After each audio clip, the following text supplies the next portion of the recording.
हम रोहन, ई हमार कहानी है। प्यार और अट्रैक्शन के बीच फसल एक खूनी कहानी बा। ई कहानी शुरू भइल बा आज से 10 महीना पहले आसाम के खूबसूरत शहर गुवाहाटी के पेंटिंग क्लास से।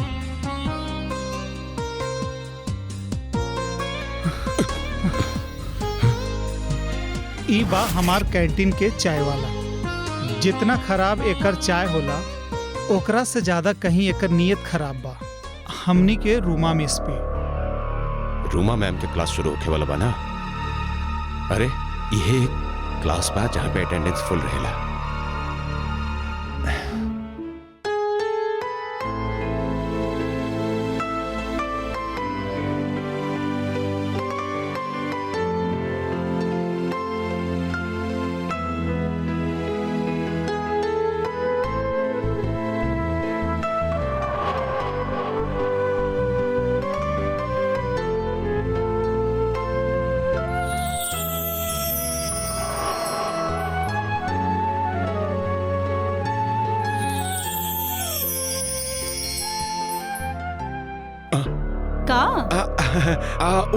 रूमा मैम चाय खातिर बोल ले रहनी। क्लास चल रहल बा त सोचनी डिस्टर्ब ना करी। उहे देखत रहनी कि क्लास कब खत्म हो रहल बा।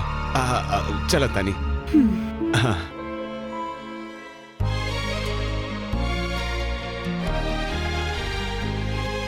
ई बाड़ी सीना, हमार girlfriend. Sheena, you are late. Ma'am please go. Ruma ma'am यहाँ लड़का लोग के पढ़ावे आवेले कि सेड्यूस करे? अब हमके चले के चाहिए। नो नो ना मैडम। नो ना।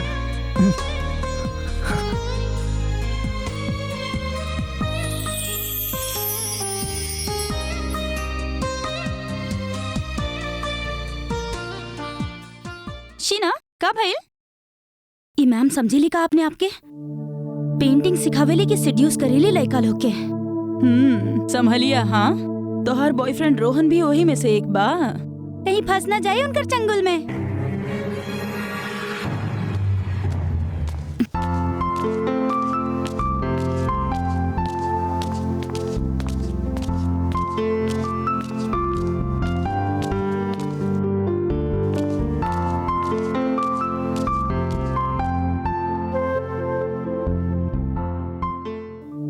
शीना, लागता तोहर बॉयफ्रेंड तो गइल तोहर हाथ से। शायद फंस भी गइल। रोहन हमार जिंदगी बा, हम ओकरा हाथ से ना जाए दे सकेनी। हमरा कुछ करे के ही पड़ी। हमके पता ही ना चलल कि कब हम अपन पेंटिंग वाली मैडम के साथ आकर्षित हो गई। हर घड़ी बस उनकरे ख्याल आवेला। हमरा खातिर तो मोनालिसा बन गई, लेकिन पता नहीं खे कब हम उनकर सुंदरता के अपन कैनवास पे उतार पाए।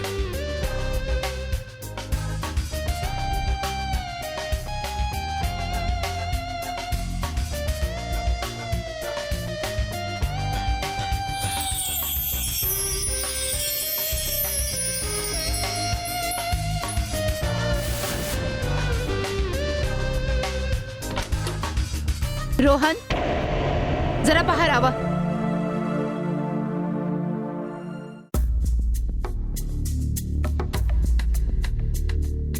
इधर आवा।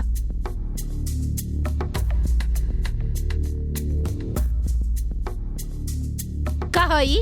हाँ, कहा ई? कबा हम समझनी ना। मारी मत एकरा प्लीज। मैडम, रउआ हमके ना सिखाई। हाँ, ई करे जाला। और अलबा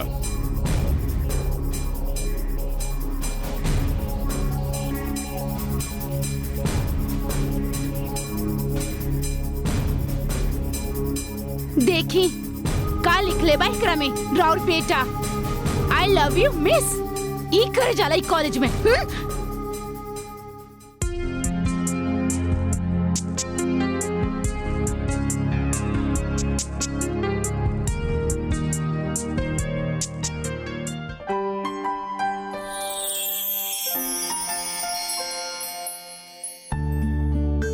चांद के अगर चांद ना कहब तो खता केकरा कहल जाला, कोई हमरा के ई तो बताई। एकरा में गलत का लिखल बा? ई मिस है ये बड़ी इतना खूबसूरत। अरे इनकरा देख के था केहू के भी मुंह से निकल सकेला आई लव यू मिस। अरे कैसन बाप बानी आप? एकर गलती पे डांटे के बजाय आप एकरा के छूट देता नहीं।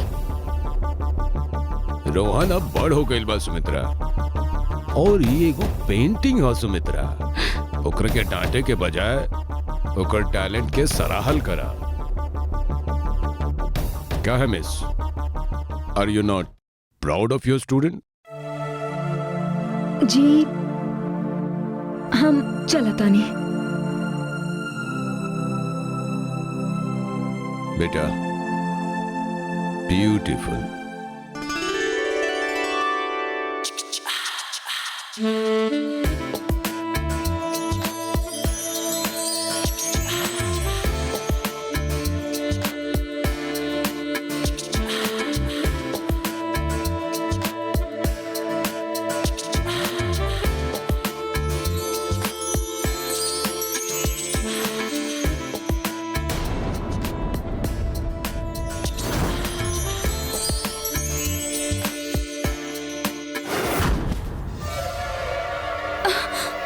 हे का होता है सब बंद करा। शीना अपन पिक्चर बनावल चाहत बाड़ी तो तोरा का प्रॉब्लम बा? हम तो बतावता नहीं कि का प्रॉब्लम बा। चल हट हट, निकल यहाँ से। अरे रोहन, अरे तू लोग भाग पागल यहाँ हो से गया का कर रहल बड़ा? अरे रोहन चला चला इजा से। छोड़ हमरा। खींच के मारब तो के का भाई? रोमा मिस के जैसे मॉडलिंग ही तो करत रहनी और का। चुप करा, बकवास बंद करा। आइंदा ऐसा बहियात हरकत करबू तो ता का कर ले तू? अगर मैम कपड़ा उतारे तो मॉडलिंग, और अगर हम उतार दी तो वाहियात हरकत। वाह वाह वाह, चुप करा तू। का करत डू यार, सब केहू देखा था। पेंटिंग करे के बड़ा शौक बाना तारा के? हाँ इधर सीना से झगड़ा चलत रहे कि अचानक रूमा मैम ने रात के घरे बुला ले ली।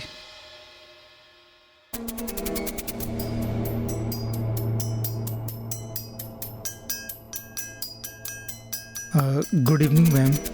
आवा रोहन, एक नया म्यूजिक ट्रैक रिकॉर्ड कैले बानी, सुनबा? जी।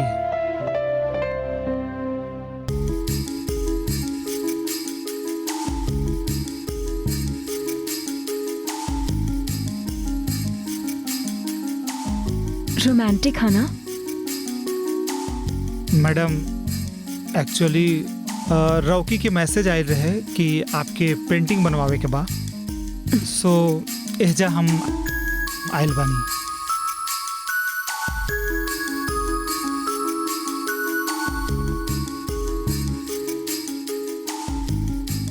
रोहन याद रखिया, इ तोहरे खातिर लाइफ टाइम पेंटिंग होखी।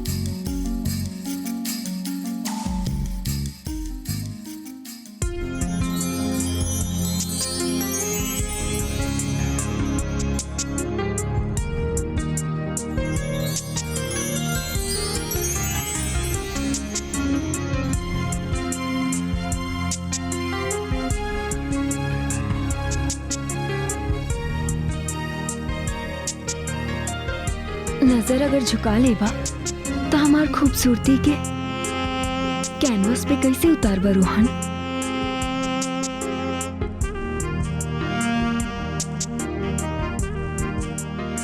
आज तुहार नजर और हमार खूबसूरती के बीच एक तिनका भी ना होखी, और उहे महान कलाकार के आज हम तरह दिखा देतानी।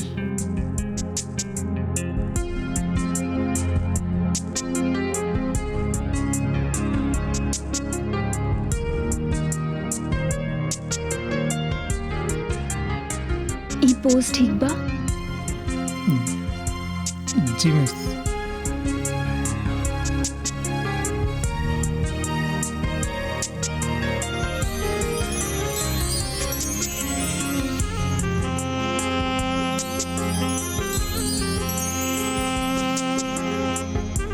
अपन सारा कुछ ही पेंटिंग में डाल देले बड़ा। बट इट्स रियली फैंटास्टिक। कुछ फिनिशिंग टच वगैरह बाकी तो नहीं खे ना?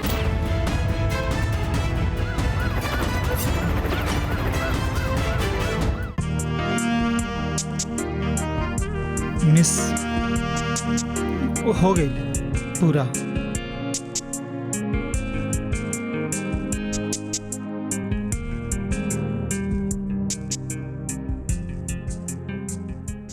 वाह रोहन, ई हम बानी। आई कांट बिलीव इट कि तू हमके इतना सुंदर पेंट कर सके। ई तो तब्बे होखेला जब कोई सच्चा दिल से केहू के चाहे। अच्छा बतावा, का फर्क बा हमरा में और ई पेंटिंग में? हमरा तो कुछ फर्क नहीं के दिक्कत। आप बताइए।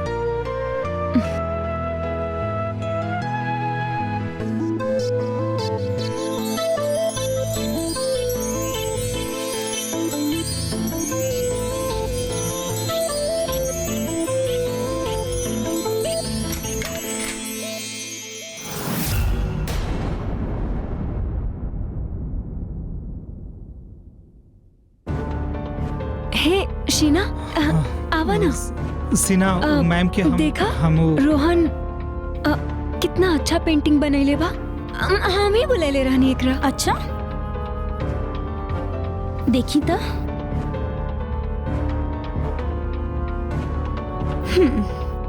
अरे वाह, तू तो काफी अच्छा पेंटिंग बनेले बड़ा मिस के।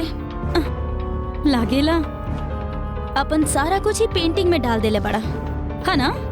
वाकई में बहुत अच्छा बा। और कुछ बाचल बा या? ना कुछ बाकी नहीं किए हम, बस हम। But it's really fantastic. It's really fantastic, very good. Are you sure Rohan? कुछ फिनिशिंग टच वगैरह बाकी तो नहीं खे ना? ना कुछ बाकी ना हो, बस हो गई। तो फिर चली? हाँ चलत नहीं चला। बाय। हाँ चलो।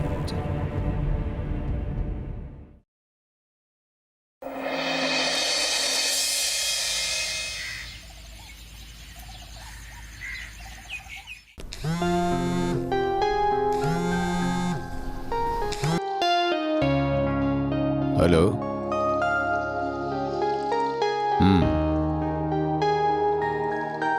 अच्छा ठीक बा, ओके। बाय। केकर फोन रहे? रोहन के हॉस्टल से फोन रहे। आजकल रोहन के का हो गइल बा? हॉस्टल में ही रहे लागल बा। देखा, लड़का पढ़े लगल बा, घर में टाइम काहे वेस्ट करी?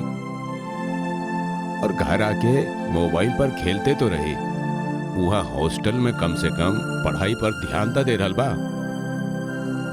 आपके नहीं लागत कि आप रोहन के कुछ ज्यादा ही छूट दे देले बानी? देखा, चिड़िया भी अपन बच्चन के घोंसला से खुद ही धक्का दे देवेली ताकि वो उड़ल सीख ले। हम भी रोहन के साथ उहे कर रहल बानी, ओकरा के मर्द बना रहल बानी। मर्द।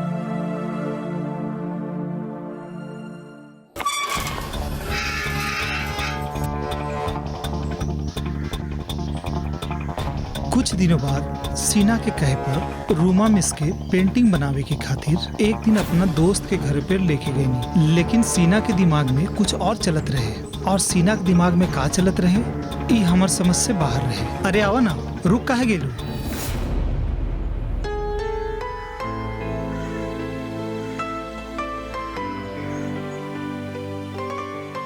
Wow, interesting.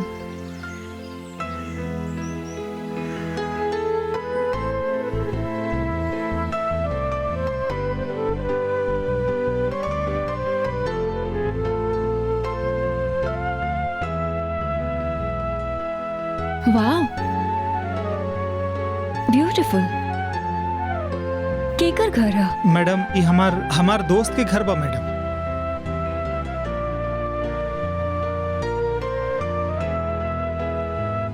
Smart boy.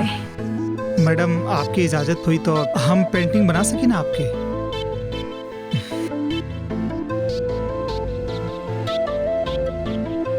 ई कहा? मैडम ये आर्ट प्रॉपर्टी बा मैडम, मतलब कभी कभार आवेली ना दोस्त के साथ, वही वाला प्रॉपर्टी बा मैडम। मैडम आप पोज दे दी ना, हम बस बनावत नहीं ड्राइंग, ठीक बा ना?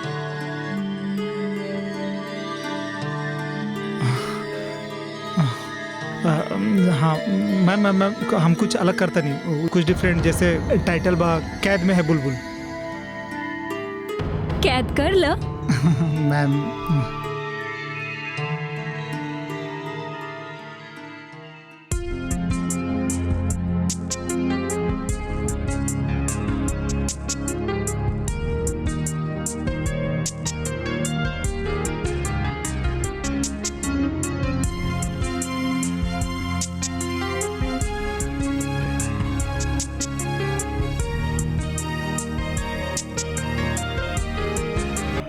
शीना का कर रहल बाड़ू? तोरा के का लागत रहे तू हमार बॉयफ्रेंड के साथ फ्लर्ट करबू, ओकरा साथ न्यूड पेंटिंग बनैबू और हमरा के पता भी ना चली? हाँ, तोरा के पता नहीं के शीना के बिया।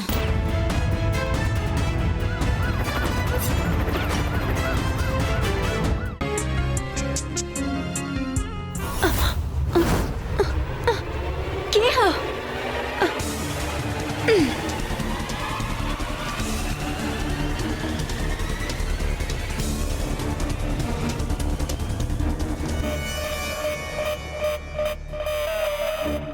शीना का कर रहल बाड़ू? तोरा के का लागत रहे तू हमार बॉयफ्रेंड के साथ फ्लर्ट करबू, ओकरा साथ न्यूड पेंटिंग बनैबू और हमरा के पता भी ना चली? हाँ, तोरा के पता नहीं के शीना के बिया। का कर थोड़ी सी ना? तू चुप करा, बैठा और पेंटिंग बनावा। हम कहीं बैठा तब बैठा।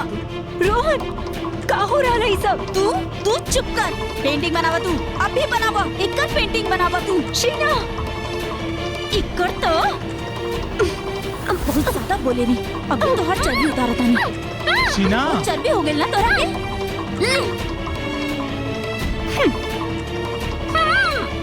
हो गई खत्म। चला आज रात एकरा के यही सड़े देवे के। शीना तू चला रोहन, हम का बोल रहे बानी? चला। सीना सीना से ई बात पे काफी बहस भइल। हमनी रोमा मिस के वहीं पे बांध के निकल गए नीचा। हमनी के जाए के बाद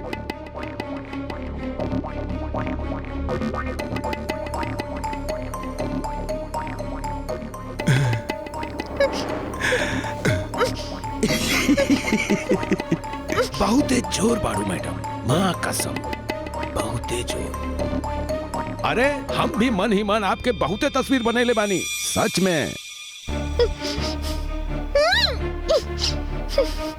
लेकिन कैसे पता रहे कि एक दिन ऐसे मिल जाइबू?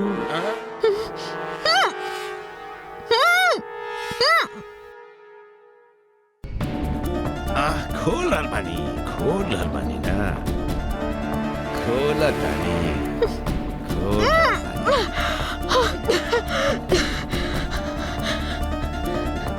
एक मिनट, हमारी बात सुनो। पहले काम कर ला ना, पहले काम। एक ही बार करेंगे हका? सोना की मतलब सोना के अंडा देवे वाली मुर्गी एक ही बार में मार देबा? खोला पहले, ओकरे बाद बताइब। लेकिन हम तोहार यकीन कैसे करी? यकीन करे खातिर पहले खोलता दा।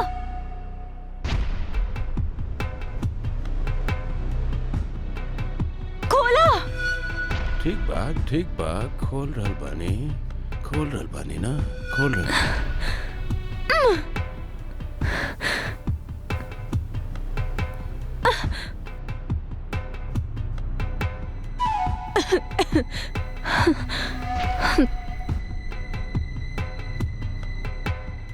अगर तो के ई सब करे के हा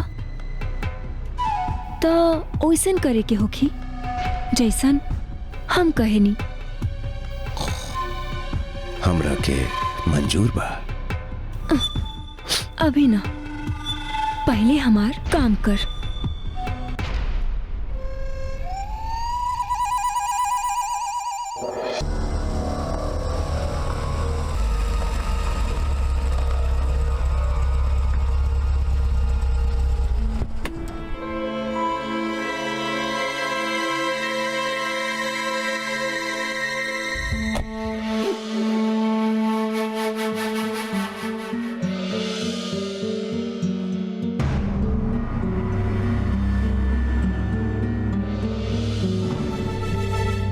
वो अरे कोनो बात नहीं, हम तो खुश बानी कि हमार बेटा सिगरेट पिए लगल बा, पर आइंदा तू हमरा साथे पिया, हमरा वाला ब्रांड, ठीक बा? जी बाबूजी।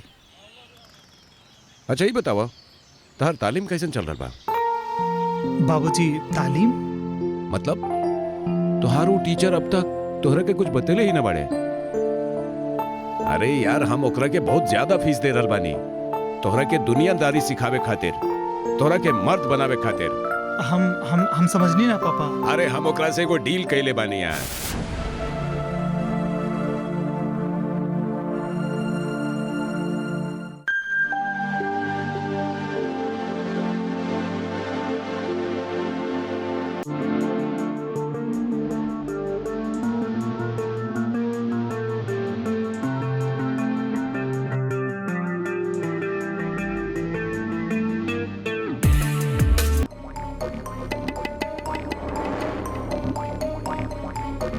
केने गईली?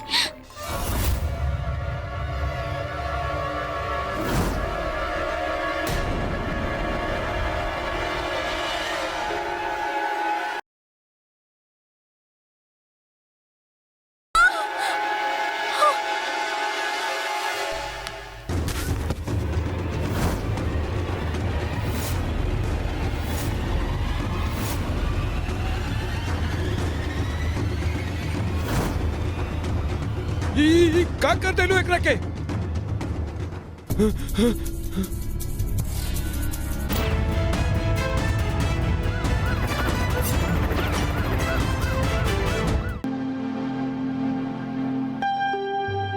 काहे हमके एजा काहे बुलौनी?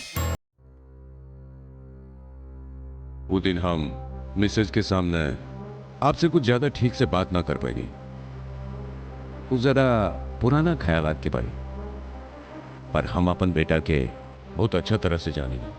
आप ये बात हमरा से काहे कहा तानी? कुदरत आपके एक ऐसा दौलत देले बाने जे और केहू के पास नहीं की। अगर जादू चल गई तो दुनिया बदल के रख दे। हम चाहता नहीं आप हमारे बेटा के प्राइवेट ट्यूशन ली, ओकरा के एगो परफेक्ट आर्टिस्ट बनाई। वो एक अच्छा आर्टिस्ट था। फूल के खिले के खाते गर्म हवा के सहारा की जरूरत पड़े, और रोहन तो अभी बच्चा बा। हम चाहता नहीं आप ओकरा लड़का से मर्द बनाए। पैसा के चिंता मत करी, आपके जितना फीस चाहिए हम देवे खातिर तैयार हैं। रोहन अब उम्र के वो पड़ाव में खड़ा बा जहां वो भाग सकेला, पर हम चाहता नहीं कि वो भागे जरूर लेकिन गिरे ना, और आपसे ज्यादा बढ़िया सहारा ओकरा के कौन दे सकेला? आखिर आप टीचर बानी होकर।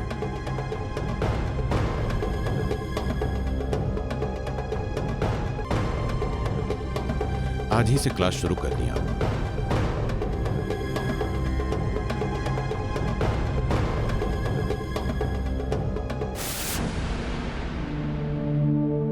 It's all about sex education, ताकि तू इधर उधर बहके ना। अच्छा ही बतावा, तू तो ओकर साथ डेट पे जाए वाला रहे ना, गईले की ना?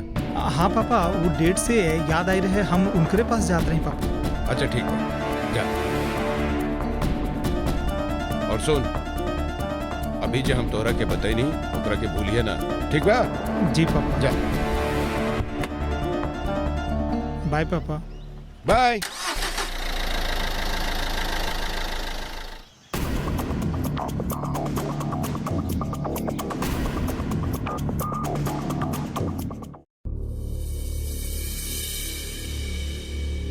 ई कहाँ गईली?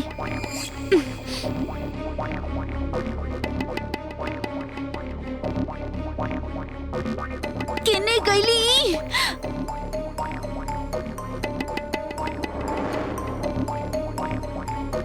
केने गईली ई?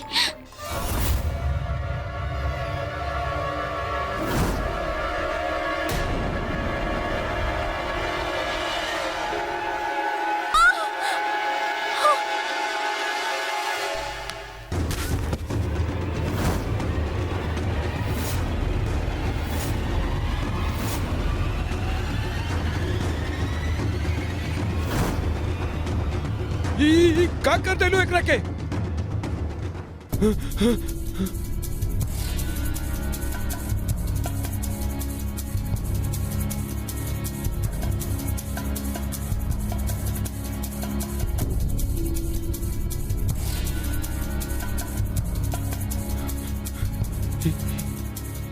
ई तो मर गईली।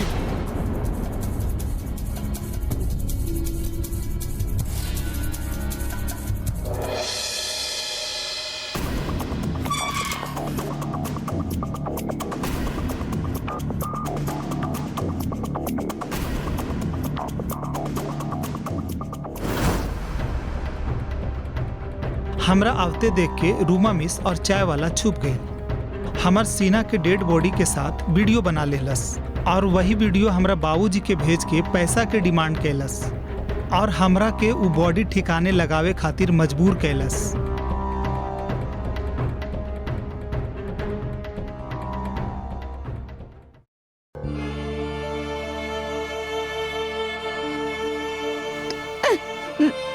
बहुत छोड़ दे के रखले रहनी ना अपन बेटा के। घोंसला के चिड़िया देखनी ना, राहुरी चिड़िया का कैला सा। 2 मिनट चुप रहबू तू।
भाई ई का कर रहल बाड़े भाई? भाई पिछड़ पिछड़ भाई, मरबोई में काम रखे पिछड़। भाई माफ कर दे, तू जे कबे से करब। का कर बतू? हाँ, का कसूर है हमार और सीना के? वो मैडम बीच में आ गेली। कितना चाहत रही हूँ, का ना कहनी हम उस सीना खातिर, और तू ओकरो के मार देला।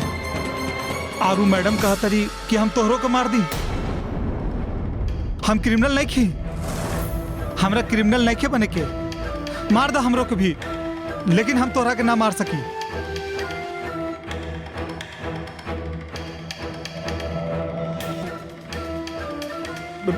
भाई रोहन, भाई हम तो हर साथ दे यार। वो औरत के खिलाफ हम गवाही दे, हम दे। गवाही देबे तू? मैडम हमरा खिलाफ गवाही देबे? आज तो के खत्म कर देता नी।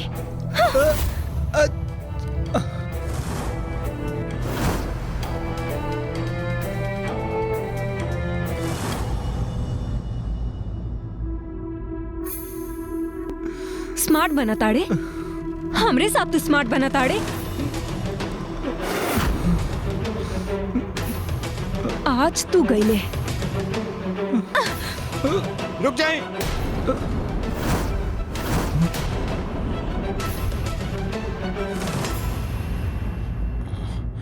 पापा, पापा, पापा। हमरा के माफ कर दे बेटा। माफ कर दे। हमार किस्मत बढ़िया रहे कि पापा सही समय पर पुलिस के साथ आ गए। रूमा मैडम को पुलिस अरेस्ट कैलस और कोर्ट सजा देलस। जिंदगी हमरा अच्छा सबक सिखेलस।